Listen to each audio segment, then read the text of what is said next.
બનાસકાંઠા જિલ્લાના કાંકરેજના રાણકપુર નજીકથી પસાર થતી નર્મદા કેનાલમાં એક માતાએ 2 સંતાનો સાથે લગાવી મોતની છલાંગ। 10 વર્ષીય બાળકને સ્થાનિકોએ બચાવી લીધું, ત્યારે માતા અને એક સંતાન ગુમ। વાવ તાલુકાના બિયોક ગામની માતાએ 2 સંતાનો સાથે કેનાલમાં લગાવી હતી મોતની છલાંગ। માતા સાથે 1 વર્ષનું બાળક કેનાલમાં ગુમ થતા તરવૈયાઓ દ્વારા કેનાલમાં ચાલી રહી છે શોધખોળ। સુરેખાબેન નામની મહિલાએ અણગમ્ય કારણોસર 2 સંતાનો સાથે કેનાલમાં લગાવી હતી મોતની છલાંગ। ધંધાર્થે ગાંધીધામ રહેતા પરિવારની મહિલાએ કાંકરેજના રાણકપુર નજીક પહોંચી ત્યારે કેનાલમાં જમ્પ લાવ્યાનું ચર્ચાસ્પદ છે।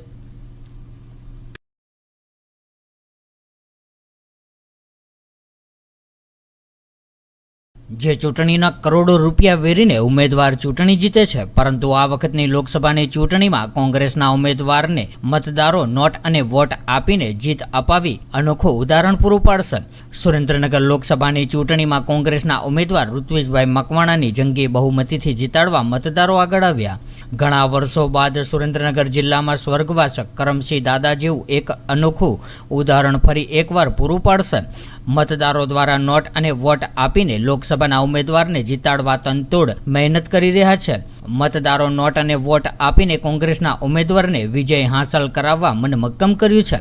સુરેન્દ્રનગર જિલ્લામાં હાલ લોકસભાની ચૂંટણીમાં કોંગ્રેસ અને ભાજપના ઉમેદવાર જાહેર થઈ ગયા છે, ત્યારે લોકસભાના ભાજપમાંથી ઉમેદવાર ચંદુભાઈ સિંહોરા અને કોંગ્રેસ પાર્ટીમાંથી ઋત્વિજભાઈ મકવાણાની પસંદગી કરવામાં આવી છે। ત્યારે સુરેન્દ્રનગર જિલ્લાના અને સમગ્ર ઝાલાવાડના બંને પક્ષોના ઉમેદવારોએ પ્રચાર પ્રસાર શરૂ કરી દીધો છે। ત્યારે સુરેન્દ્રનગર લોકસભાના કોંગ્રેસના ઉમેદવાર ઋત્વિજભાઈ મકવાણાને જંગી બહુમતીથી જીતાડવા માટે મતદારોએ મનમક્કમ કર્યું હોય તેવા દ્રશ્યો હાલ લોકસભા મત વિસ્તારમાં જોવા મળી રહ્યા છે। જે વિસ્તારમાં મુલાકાતે જતા કોંગ્રેસના સુરેન્દ્રનગર જિલ્લાના પ્રમુખ નવસાદભાઈ સોલંકી સહિત કોંગ્રેસની ટીમને ગ્રામજનો દ્વારા આદર સત્કાર સાથે ભાવભર્યું માન સન્માન પણ મળી રહ્યું છે। તેમજ કોંગ્રેસના ઉમેદવાર લોકોએ સાથે મળીને સુરેન્દ્રનગર લોકસભાના કોંગ્રેસના ઉમેદવાર ઋત્વિજભાઈ મકવાણાને આર્થિક યોગદાન આપીને ઉત્કૃષ્ટ ઉદાહરણ પૂરું પાડ્યું છે।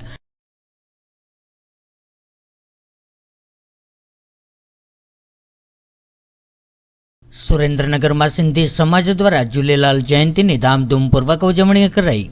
ધોળી ધજા ડેમ પર બહોળી સંખ્યામાં સિંધી સમાજની મહિલાઓ દ્વારા અનોખી રીતે ઉજવણી કરવામાં આવે છે। પાણીમાં જઈને મીઠું ભાત વિસર્જિત કરીને ઝૂલેલાલ ભગવાનના જન્મ જયંતીની ઉજવણી કરી હતી। સિંધી સમાજની બહેનો સંગીતના તાલે ઝૂમીને ભવ્ય આરતી સાથે કેક કાપીને જન્મદિવસની ઉજવણી કરાઈ।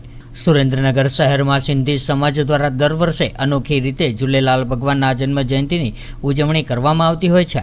ત્યારે સુરેન્દ્રનગર શહેરના ધોળી ધજા ડેમ પાસે સિંધી સમાજના ઈષ્ટદેવ ઝૂલેલાલ ભગવાનની જન્મ જયંતીની અનોખી રીતે ઉજવણી કરવામાં આવી હતી, જેમાં બહોળી સંખ્યામાં મહિલાઓ એકત્રિત થઈને ડેમ પર જઈને ઝૂલેલાલ ભગવાનની પૂજા અર્ચના અને ભવ્ય આરતી કરી ત્યારબાદ કેક કાપીને જન્મ જયંતીની ઉજવણી કરવામાં આવી હતી। ત્યારે વર્ષો પહેલાનો ઇતિહાસ છે કે ઝૂલેલાલ દરિયામાંથી પ્રગટ થયા હતા અને એના ભાગરૂપે મહિલાઓ દ્વારા મીઠું ભાત બનાવીને તેનું વિસર્જન પાણીમાં કરવામાં આવે છે, કેમ કે પાણીમાં રહેલા જીવાણુઓને પણ ખોરાક મળી રહે તે હેતુથી સિંધી સમાજની બહેનો દ્વારા આ અનોખી રીતની ઉજવણી ઉજવવામાં આવતી હોય છે। તેમજ આ ઉજવણીમાં સિંધી સમાજની બહેનોને સંગીતના તાલે ઝૂમી ઉઠીને ઉત્સાહભેર ઉજવણી કરવામાં આવી હતી। તેમજ શહેરમાં ભવ્ય શોભાયાત્રા પણ નીકાળવામાં આવી હતી। સુહાની લાલવાણી છે અને હું સુરેન્દ્રનગર મહિલા મંડળની પ્રમુખ છું અને મારી બધી તમામ બહેનો અહીંયા સિંધી સમાજની લેડીઝો બધા અહીંયા આવેલા છે। અમે અહીંયા આવી છે, આજે અમારા ઝૂલેલાલનો જન્મદિવસ છે અને એના જન્મદિવસ નિમિત્તે અમારી સવારે એક પરંપરા ચાલે છે કે અમે બધા મીઠા ભાત બનાવીને લઈ આવી છીએ। અહીંયા ઝૂલેલાલની ભવ્ય આરતી કરી છે, પ્રસાદી કરી છે અને માછલીઓ પણ મળી રહે એના માટે અમે આજે મીઠા ભાત બનાવી અને વિસર્જન કરી છે। અને અમારા જે દરિયાદેવ છે એ પોતે દરિયામાંથી પ્રગટ થયેલા છે। અમારા ઈષ્ટદેવના ઘણા બધા નામ છે, દરિયાલાલ છે, ઝૂલેલાલ છે અને એ દરિયામાંથી પ્રગટ થયેલા છે। એટલે અમે દરિયામાં એમની દરિયાની જગ્યા આવીને આ જગ્યાનો બહુ મહત્ત્વ છે અને વર્ષોથી આ પરંપરા આવેલી છે। પાકિસ્તાનથી આ પરંપરા આવેલી છે કે ભાઈ અમે અમારા સિંધી બધા મહિલાઓ ભેગા થઈ અને પ્રસાદી કરી છીએ અને ભવ્ય પ્રોગ્રામ કરી છીએ, નાચી છીએ। નાચવાનું ખૂબ હોય છે મહત્ત્વ અમારામાં। એટલે આજ સાંજે અમારો સરઘસ પણ નીકળશે, આખો દિવસ પ્રોગ્રામ ચાલુ રહેશે। બે ટાઈમનો જમણવાર રહેશે અને ભવ્યથી ભવ્ય અમે આ પ્રોગ્રામ બનાવી છીએ. અમારે સિંધી સમાજનો આ કલ્ચર છે. અને પછી કેશોદ તાલુકાના અજાબ ખાતે કે સ્પોર્ટ ક્લબ અજાબ દ્વારા નાઇટ વોલીબોલ ટુર્નામેન્ટનું આયોજન કરવામાં આવ્યું. અજાબ ગામે કે સ્પોર્ટ ક્લબ દ્વારા વોલીબોલ ટુર્નામેન્ટનું આયોજન કરવામાં આવ્યું હતું. પૂજ્ય શ્રી કેશવ કલીમ લહારી બાપુના સ્મરણાર્થે છેલ્લા 37 વર્ષથી અજાબના યુવાનો દ્વારા કે સ્પોર્ટ્સ ક્લબના માધ્યમથી અને દાતાશ્રીઓના સહયોગથી વોલીબોલ ટુર્નામેન્ટનું આયોજન થતું રહેતું હોય છે. ત્યારે આ વર્ષે પણ યુવા મિત્રો સાથે મળીને સૌરાષ્ટ્રની 12 જેટલી આમંત્રિત ટીમોને બોલાવીને સરપંચ શ્રી મગનભાઈ અધેરા, સંજયભાઈ દેપાણી, રતિભાઈ વડારિયા, કવિ સાહેબ, અશ્વિનભાઈ રતનપરા અને અમિતભાઈ લાડાણીની ઉપસ્થિતિમાં દીપ પ્રાગટ્ય કરીને ટુર્નામેન્ટનું આયોજન કરવામાં આવ્યું હતું. ત્યારે આ આયોજનને ટોસ ઉછાળીને ખુલ્લું મૂકવામાં આવ્યું હતું. ત્યારે થોડા સમય પહેલા સરપંચ શ્રી મગનભાઈ અધેરા દ્વારા આ સ્પોર્ટ ક્લબને આર્થિક અનુદાન પણ આપવામાં આવેલ હતું. ત્યારે વિનર ટીમને પણ ટ્રોફી એનાયત કરવામાં આવી હતી. તેમજ વિશાળ સંખ્યામાં ગામ લોકો ઉપસ્થિત રહીને ખેલાડીઓને પ્રોત્સાહન પૂરું પાડ્યું હતું. આજથી અમે આ ટુર્નામેન્ટનું આયોજન કરેલ છે. તેમાં અમે ઇન્વિટેશન 12 ટીમો બોલાવી છે કે જે સૌરાષ્ટ્રની સારામાં સારી ટીમો હોય. ને અમે આ આયોજન છેલ્લા 37 વર્ષથી કરતા આવીએ છીએ. ને એમાં મોસ્ટ ઓફલી બધા માણસો સહકાર આપે ને ખેલાડીને બધાને એકબીજાની ભાવના જાગૃત થાય એવું અમે આયોજન કરીએ છીએ. ને અમે આ શ્રી કે સ્પોર્ટ્સ ક્લબ દ્વારા આયોજિત કરીએ છીએ.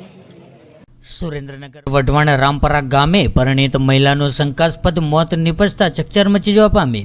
વઢવાણની દીકરીનું સાસરીમાં મોત નિપજતા મૃતક દીકરીના પરિવારજનોએ ન્યાયની માંગણી સાથે ડેડ બોડી સ્વીકારવાનો ઇનકાર કર્યો. દીકરીના પરિવારજનોએ જણાવ્યું કે સાસરિયા પક્ષના વારંવાર માનસિક ત્રાસ આપતા હોવાનો આક્ષેપ કર્યો હતો. ત્યારે હાલ પરિણીત મહિલાની હત્યા કે આત્મહત્યા તેને લઈને પીએમ રિપોર્ટ અને પોલીસ તપાસ બહાર જ સત્ય બહાર આવશે. સુરેન્દ્રનગર શહેરમાં અને જિલ્લામાં અવારનવાર સાસરિયામાં પરિણીત મહિલાઓના શંકાસ્પદ મોત નિપજવાની ઘટનાઓમાં નોંધપાત્ર રીતે વધારો થવા પામ્યો છે. ત્યારે સુરેન્દ્રનગર જિલ્લાના વઢવાણ તાલુકાના રામપરા ગામે પરિણીત મહિલાનું શંકાસ્પદ રીતે મોત નિપજતા ચકચાર મચી જવા પામી હતી અને પરિવારજનોમાં શોકનો માહોલ પણ છવાઈ જવા પામ્યો હતો. ત્યારે મળતી માહિતી મુજબ સુરેન્દ્રનગર વઢવાણ નવા દરવાજા પાસે રહેતી ઉષાબેનને વઢવાણ તાલુકાના રામપરા ગામે પરણાવી હતી. જેઓ વારંવાર સાસરિયા પક્ષ દ્વારા ઉષાબેન સાથે મારકુટ, ઝઘડા સહિતના માનસિક ત્રાસ આપતા હોવાનો મૃતક દીકરીના પરિવારજનોએ આક્ષેપ કર્યા છે અને અમારી દીકરીને મારી નાખવામાં આવી છે એટલે અમે ન્યાય નહીં મળે ત્યાં સુધી મૃતક ઉષાબેનની ડેડ બોડી સ્વીકાર કરીશું નહીં તેવી પરિવારના સભ્યો દ્વારા ચીમકી ઉચ્ચારવામાં આવી હતી. ત્યારે દીકરીને આત્મહત્યા નહીં પણ હત્યા થઈ હોવાનું પણ પરિવારજનોએ જણાવ્યું હતું. ત્યારે આખરે શંકાસ્પદ મહિલાના મોતના પગલે ઘટના સ્થળે અને ગાંધી હોસ્પિટલ ખાતે પોલીસ કાફલો દોડી આવ્યો હતો. તેમજ મૃતક ઉષાબેનનું પીએમ કરવાની કામગીરી હાથ ધરવામાં આવી હતી. ત્યારે હાલ તો આ મૃતક મહિલાનો પીએમ રિપોર્ટ અને પોલીસ તપાસ બાદ જ સાચી હકીકત બહાર આવશે.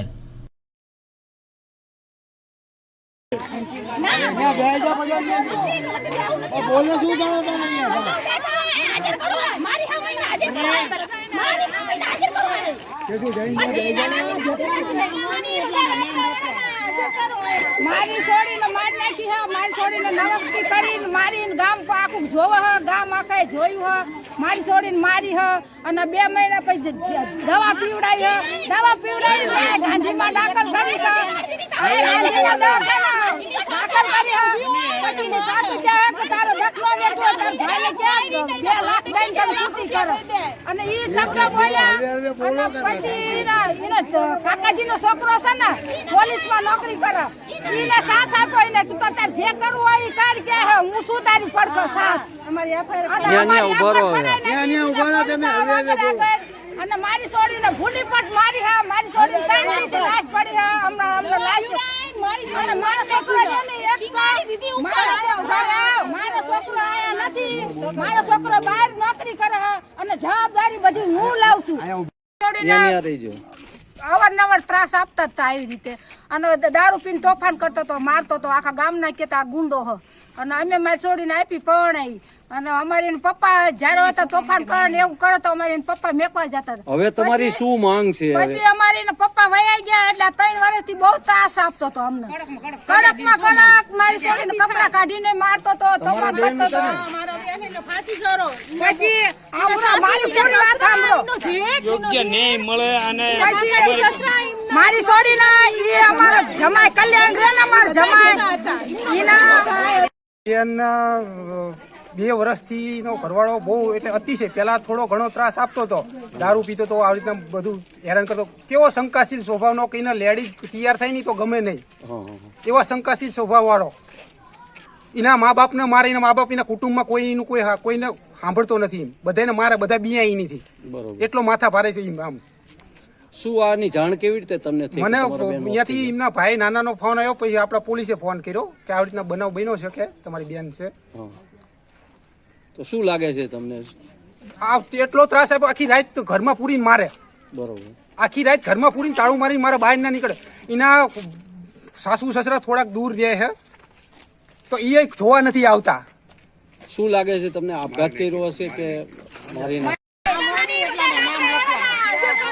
મારી છોડીને મારી નાખી હે. મારી છોડીને નવસ્તી કરીને મારીને ગામ આખું જોવા હે, ગામ આખાએ જોયું હે. મારી છોડીને મારી હે અને 2 મહિના પછી દવા પીવડાવી હે. દવા પીવડાવી ગાંધીમાં દાખલ કરી છે. પછી સાસુ કહે કે તારો દખમાં ને તારા ભાઈને કે 2 લાખ દઈ તને છૂટી કરે અને એ શબ્દ બોલ્યા. અને પછી એના કાકાજીનો છોકરો છે ને પોલીસમાં નોકરી કરે, એને સાથ આપો. એને તું તો તાર જે કરવું હોય એ કર કે હું શું તારી પડખો સાથ. અમારી એફઆઈઆર પડાઈ નાખી પોલીસ આગળ. અને મારી છોડીને ભૂડી પટ મારી હે. મારી છોડીને તારી લાશ પડી હે. અમને લાશ અને મારો છોકરો એને એક મારો છોકરો આયા નથી. મારો છોકરો બહાર નોકરી કરે હે અને જવાબદારી બધી હું લાવું છું. અને હું મારી છોડીને મેં જવાબદારીથી મને બધા થઈને ધમકી આપી કે છોકરાનું ભણતર બગડે, છોડીને મેકલો છોડીને મારી નાખશે. તો છોડી મારી કે મમ્મી મારા છોકરાનું ભણતર પકડે, હું જાઉં. અને જય મારી છોડીને ફોન ન કરવા દીધો, અહીં આવવા ન દીધી અને છેલ્લે મારી છોડીને મારી છે અને મારી क्या आपको पता है वोट देने का क्या है प्रोसेस? घबराइए नहीं, ये वोटर गाइड करेगा आपकी मदद. याद रखिए, वोट देने के लिए आपका नाम वोटर लिस्ट में होना सबसे जरूरी है. सबसे पहले आप elections24.eci.gov.in पर जाएं और क्लिक करें search your name in electoral roll. Epic के माध्यम से जानकारी प्राप्त करने के लिए सबसे पहले भाषा चुनें, अपना एपिक नंबर दर्ज करें, अपना राज्य चुनें और कैप्चा फिल करके सर्च बटन पर क्लिक करें. कुछ ही सेकंड में आप अपना नाम और पोलिंग स्टेशन वोटर लिस्ट में देख सकते हैं. अगर आपको अपना एपिक नंबर याद नहीं है तो आप अपने मोबाइल नंबर के जरिए भी जानकारी प्राप्त कर सकते हैं और साथ ही अपना पोलिंग डेट देख सकते हैं. अपना मतदाता पहचान पत्र लेकर पोलिंग स्टेशन जाएं. अगर आपके पास आपका वोटर आईडी कार्ड नहीं है तो इन 12 आईडी में से किसी एक का भी इस्तेमाल कर सकते हैं, जो कि Aadhaar card, PAN card, unique disability ID, service identity card, bank या पोस्ट ऑफिस द्वारा जारी फोटो युक्त पासबुक, श्रम मंत्रालय द्वारा जारी health insurance smart card, driving licence, passport, NPR के अंतर्गत आरजीआई द्वारा जारी स्मार्ट कार्ड, पेंशन डॉक्यूमेंट, सांसद, विधायक या विधान परिषद सदस्य को दिया गया आधिकारिक पहचान पत्र, मनरेगा जॉब कार्ड. पहले वोटिंग अफसर के पास जाएं जहां वो आपके पहचान पत्र के आधार पर वोटर लिस्ट से पुष्टि करेंगे. इसके बाद आप अगले वोटिंग अफसर के पास जाएं जहां वो आपके बाएं हाथ की इंडेक्स फिंगर पर अमिट शाही लगाएंगे और साथ ही हस्ताक्षर लेकर एक पर्ची देंगे. फिर आप तीसरे अफसर के पास जाएं जहां वो आपके अमिट शाही की पुष्टि करेंगे और बैलेट यूनिट को एक्टिवेट करेंगे. इसके बाद आप सीधे वोटिंग कंपार्टमेंट में जाएं और बैलेट यूनिट में नीले बटन को दबाकर अपने पसंद के उम्मीदवार को वोट दें. लाल बत्ती को देखकर अपने पसंद की पुष्टि करें और साथ ही वीवीपैट से प्रिंटेड स्लिप पर अपने डिटेल्स को पुष्ट करें. वीवीपैट स्लिप में सीरियल नंबर, उम्मीदवार का नाम और चुनाव चिन्ह मौजूद होगा. यह स्लिप लगभग 7 सेकंड्स तक दिखेगी, उसके बाद स्वतः कटकर सील कंपार्टमेंट में गिर जाएगी. एक तेज बीप की आवाज आपके वोट को कंट्रोल यूनिट में सफलतापूर्वक रिकॉर्ड करने को सुनिश्चित करेगा. याद रखिए, अगर कोई भी प्रिंटेड स्लिप वीवीपैट से नहीं दिखती या कोई बीप की आवाज नहीं आती तो आप पीठासीन अधिकारी को तुरंत सूचित करें. बधाई हो, आपने लोकतंत्र में अपना योगदान दिया. हर वोट जरूरी होता है. every vote matters.